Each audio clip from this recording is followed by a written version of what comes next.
Okay, so here's part two of the video, and one of the big questions that I got was what exactly happened. Was this PayPal? They were talking smack on eBay, but let me clear things out. This was not an eBay item. The person went through my website, got an engine, and said, we want to pay PayPal. And I said, fine. So we were all on the same page as far as what he was getting, sending pictures, text. We were all on the same page of exactly what he was getting, the engine he was getting, so we were all good there. He paid for the engine. A couple hours later, he says, hey, I made a mistake. I don't want to pay through PayPal with my bank account. I want to pay with a credit card. And I said, fine. A lot of people do that, so I gave him a refund. And then he paid back with his American Express card. I didn't know it was American Express until I saw it on PayPal. But he paid with his Amex, and about 8 days later, after he got the engine, he says that the engine was not as described. So going back to how we had everything laid out of exactly what he was getting, I turned around and said, hey, the engine was as described, but here's the one detail that threw everything off. This was the monkey wrench. Prior to me sending the engine, he says, hey, by the way, do you have a throttle body or throttle positioning sensor? Does it come with it? And I said, no, all our engines are just engine and block and head, long block. That's what it is. You can Wikipedia what a long block is. It doesn't include exhaust manifolds. It doesn't include intake manifolds. It doesn't even include sensors for that matter. It doesn't have to. So what I sell is just replacement engines, block and head. That's all I sell. Unless you want to pay extra for the other little things. And he says, well, do you happen to have these sensors? And I said, well, you could use your old ones into the new engine. They're just going to work just fine. And he said something like he wanted to replace them with some other ones. So I said, well, I usually charge for this, but he haggled and you know, given the fact that he paid the full amount that I wanted for the engine, I had no problem hooking him up. So I thought I was hooking him up. I thought I was doing something good for this person. Plus these manifolds I have here. Sometimes I even trash them for scrap. So I grabbed the manifold and I put it in the pallet and I shipped it free. Didn't charge him a dime for that manifold that had the sensors he wanted. Didn't charge him a dime. So that was free. We had agreed on text and on the phone that it was free. I was throwing it in for him. So he gets the engine, he says that the engine wasn't as described, and I said, well, how come? He says, well, the sensors on the intake manifold are broken. I said, well, they have nothing to do with my engine. If my engine was broken, then we'd have a case. But tell me my engine is broken, please. Tell me my engine is broken, and then I will do something. But you trying to get a warranty or something else out of something I gave you for free, that's just kind of freaky, kind of weird. So we kept going back and forth till finally he files a claim. And it wasn't like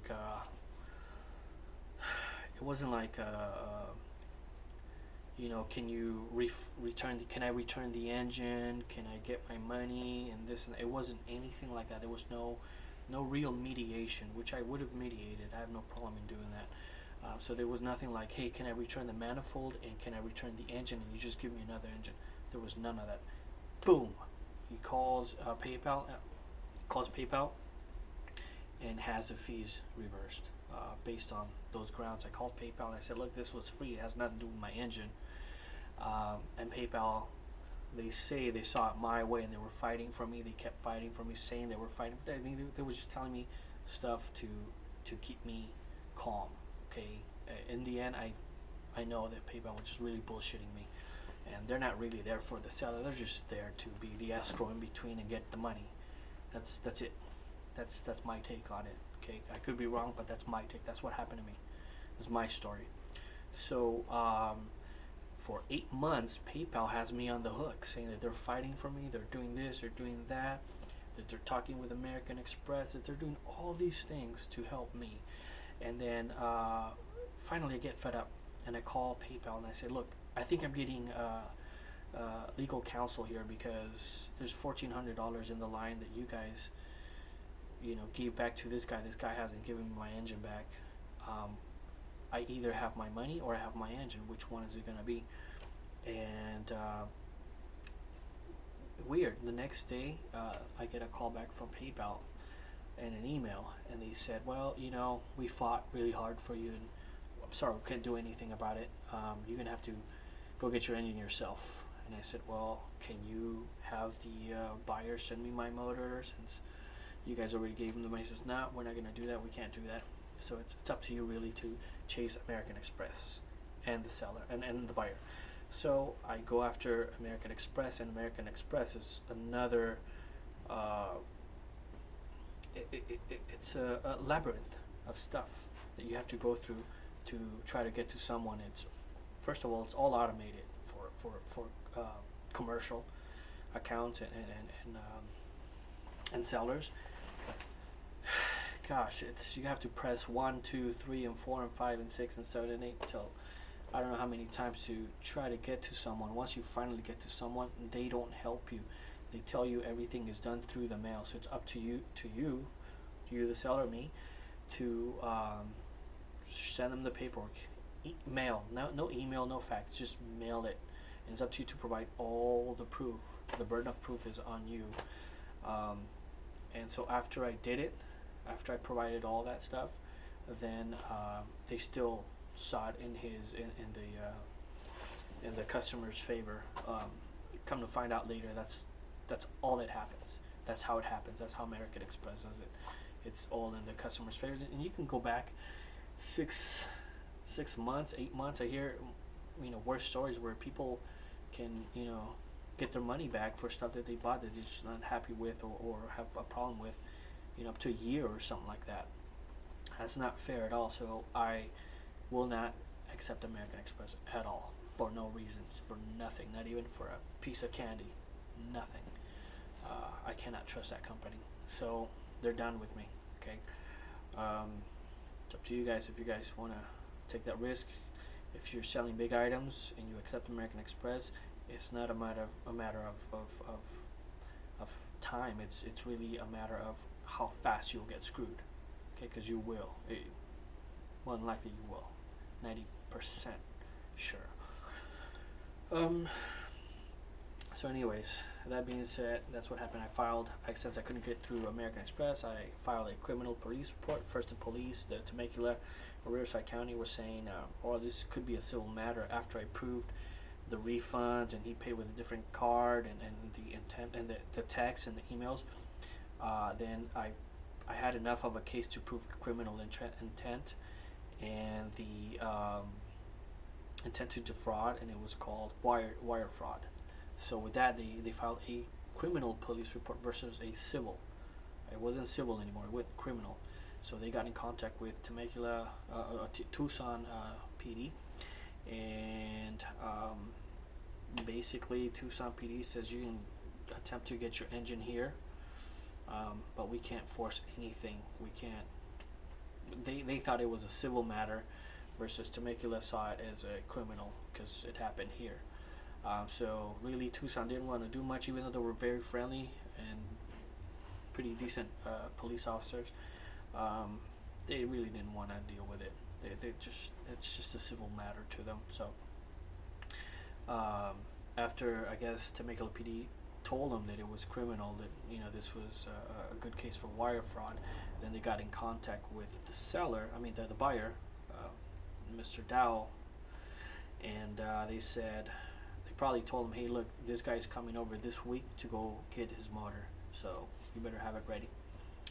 And then this guy, Mr. Dow, calls me and says, hey, you're going to have to come and pick up your engine and send me some freight company that he wanted me to go through. And I said, no, I don't have to pick and choose which freight company you want. I'm going to do it myself because I'm the one that's paying for it. Okay, you got your money. I'm the one that's going to provide the freight. So he says, no, you got to go through this, and I did not agree. I didn't trust him anymore. So I offered 3 companies to go pick up, and none of them were good enough. And finally, I said, look, I'm not going to pay the $500-600 for freight because you want to go through a certain company. Later on, I come to find out that the way another fraud works is that he'll send me the wrong engine or something else, and when I get it and I complain, um, and then he gets to complain that he sent the right stuff, and he files another claim with the freight company. So that's another fraud, and later on I found that out. First I wasn't too savvy on that. Um, so I said screw that. I told Tucson PD I'm going to go pick it up myself, and they told him he's coming on this date with all the paperwork. So I guess he saw that the matter was real and that I was going. Um, what happened is when I got there, I had already called the cops prior to tell them that I was going to come over. I needed something that's called keep the peace to get my property back. They were underway actually when I was knocking on Mr. Dow's door, and I could hear the garage just rumbling, just all these things were going on. I could hear people inside the house talking in some other language, and I could hear all this commotion inside the garage. A lot of stuff was going on. I was wondering what the heck's going on, so I kept knocking and knocking, and as I was knocking, here comes the thief, and he parks his BMW across the street. That's when I started to walk over to him because I was knocking on the door, but I walked over to his house. To his car, and that's where the video begins. Later on, you see that the police saw everything, you know, with in accordance to what I had stated as far as the criminal report had been filed, and they told him to basically give me my engine. I don't think they forced him. I think it was pretty clear, pretty obvious that he needed to give me my engine back, and he had no objections at that point. Another good question was, why was the engine in a pallet? Well, that pallet was not our pallet. The pallets we use are brand new. We have a company around the corner from our shop that we buy our pallets from, and they're smaller pallets for engines. You don't need a huge pallet for that type of engine, and that wasn't our bracing actually. When we brace an engine, we brace it differently. Sometimes we even put chains as brace because the engine is so heavy we don't want them to move and break something. So that was not our pallet, that was their pallet. They had, I don't know what happened to our pallet. So I don't know if you noticed on the video, you could see, but on the side of the house was his car. He had a white car there, and it had no engine in it. So apparently my engine was used for a long time. Okay, pulled out that week because he knew I was coming. Put it in a pallet. Didn't have my old pallet. Obviously, it's been almost a year. And so when we got there, I didn't care. I just wanted my engine back at that point. And that's it. That's why the engine was in a pallet. You see right next to my engine, there's a transmission there. That could have been another honest seller being screwed. Who knows? Okay, and let's see, what was the other question? What happened to the guy? Legalities? What happened to the guy? I don't care. I took off. I got my engine, and I guess I redeemed myself for myself because this guy had just basically messed with what I stand for as an honest seller. I have 100% feedback on everything. No issues with Better Business Bureau, and no issues with the bar, the Bureau of Automotive Repair. I'm clean as a whistle when it comes to that. I don't mess with people's money. I don't mess with people's engines. That's not good business. I've been in business, gosh, since '04, professionally, and I've never had a problem like that until then. So I was pretty bummed out that this had happened to me, and I'm pretty stubborn as a business owner. A lot of business owners are that way because that's how we get to where we are. You have to be consistent, and you have to just keep going, and don't give up.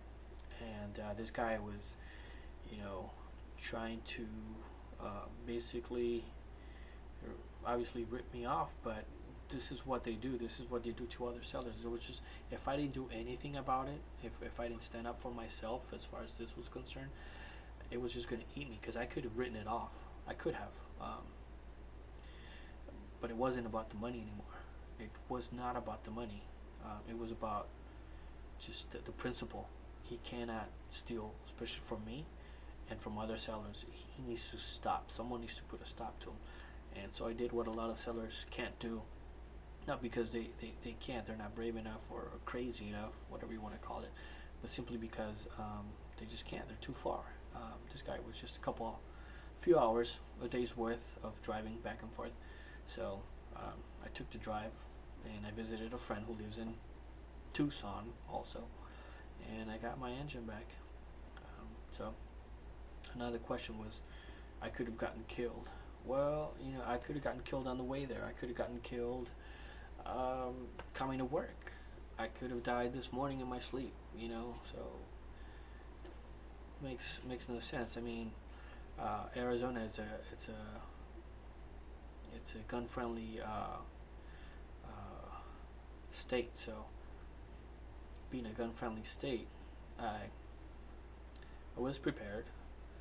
Um, I wouldn't recommend it. That's just how I handle things. That's that's just how I handle things. So I don't recommend it.